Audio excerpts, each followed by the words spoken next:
আসসালামু আলাইকুম রহমতুল্লাহ। আসলে একটু লেট করে ভিডিওটা করা, কালকে মানে অনেক কিছু ভাবলাম, এই জন্য কালকের ভিডিওটা করি নাই। রাত্রে একটু মোটামুটি একটু রিসার্চ করলাম, চেষ্টা করলাম। কারণ আমি এর আগেও যে ক্রিকেট নিয়ে বাংলাদেশের ম্যাচ নিয়ে একটু আলোচনা করছিলাম, তো অনেকেই পার্সোনালি অনেকভাবে বলছে আর কি, যে আপনি ক্রিকেটের কী বোঝেন এই সে বিভিন্ন কিছু। তো যাই হোক, আসলে ভাই আমি ক্রিকেটের কিছুই বুঝি না, আমি জাস্ট একজন দর্শক, খেলা দেখি। তো দর্শক পারসেপশন থেকে হচ্ছে আমার এই মতামতগুলো দেয়া। তো এই জন্য হচ্ছে কালকে একটু মোটামুটি একটু চেষ্টা করলাম কিছু তথ্য গাড়াগাড়ি করার। আপনি দেখেন কালকে বাংলাদেশ ম্যাচটা জিতছে, দারুণভাবে জিতছে। মানে কি অসাধারণ ব্যাটিং! সাইফ হাসান, সৌম্য সরকার যেভাবে শুরু করছে কালকে ব্যাটিং, একদম অসাধারণ।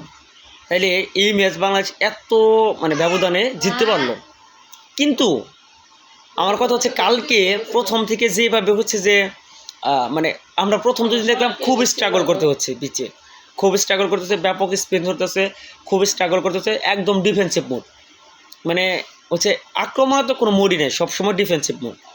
সেই জায়গা থেকে কালকে কী দেখলাম, প্রথম থেকেই সবাই মোটামুটি আক্রমণাত্মক মোড।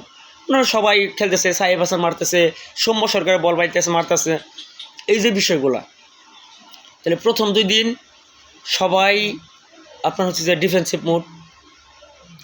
গতকাল সবাই মোটামুটি একটু অফেন্সিভ, মানে সবাই একটু শর্ট খেলার চেষ্টা করতেছে।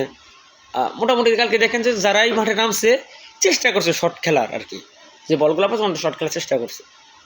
তাহলে এই 2 দিন কেন চেষ্টা করে নাই?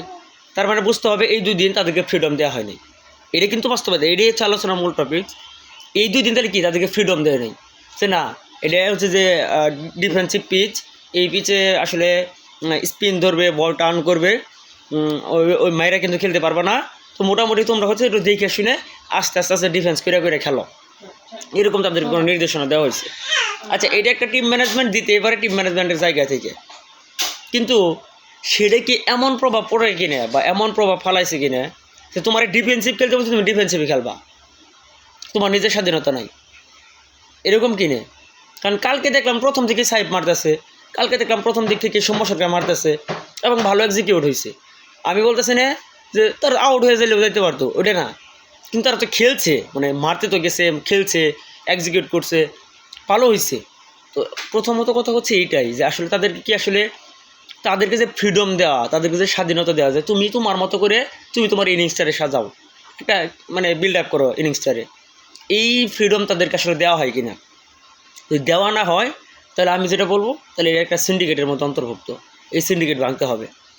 আর যদি তাদেরকে ফ্রিডম দেওয়া হয় যে হ্যাঁ, তুমি যেহেতু অ্যাজ এ ওপেনার তুমি কীভাবে শুরু করবা, এটা তুমি তোমার মতো শুরু করবা। এই যে তুমি হচ্ছে যে লোয়ার মিডল অর্ডারে খেলতেছো, তুমি কীভাবে এটা ডিফেন্স করবা, বা তুমি কীভাবে তোমার কেরিয়ারটারে বিল্ড আপ করবা, বা এই ইনিংসটারে বিল্ড আপ করবা, এটা তুমি করবা তোমার মতো।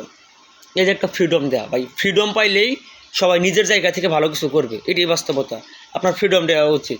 প্রত্যেকটা খেলার ভিতরে কোচ থাকবে, সে ট্যাকটিক্স বিভিন্ন কিছু নিয়ে আলোচনা করবে, বিভিন্ন কিছু দেখাবে, শিখাবে, তার বিরুদ্ধে কীভাবে বল করতেছে, বিভিন্ন অ্যানালাইসিস করে অ্যানালিস্ট যারা থাকে এরা হচ্ছে এগুলো নিয়ে আলোচনা করবে বা জানাবে।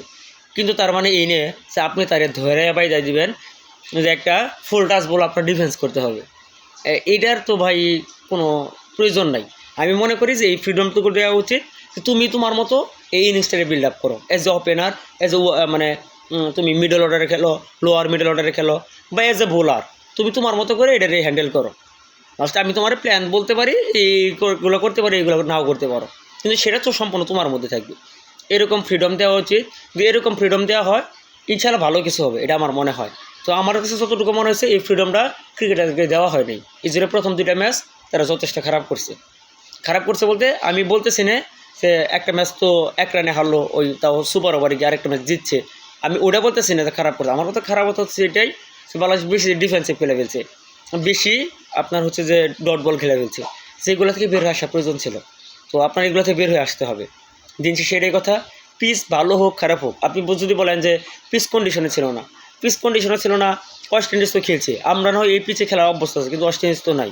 তার মানে তারা স্ট্রাগল করেও আমাদের সাথে ওই প্রথম 2য় ম্যাচটা তারা জিতাই নিচ্ছে আমাদের কাছ থেকে। তো এই জায়গাগুলোতে আমি মনে করি যে একটু পরিবর্তন আনা দরকার, বা পরিবর্তন আনতে হবে, এবং খেলোয়াড়দেরকে স্বাধীনতা দিতে হবে। ধন্যবাদ সবাইকে। আসসালামু আলাইকুম ওয়া রাহমাতুল্লাহি ওয়া বারাকাতুহু।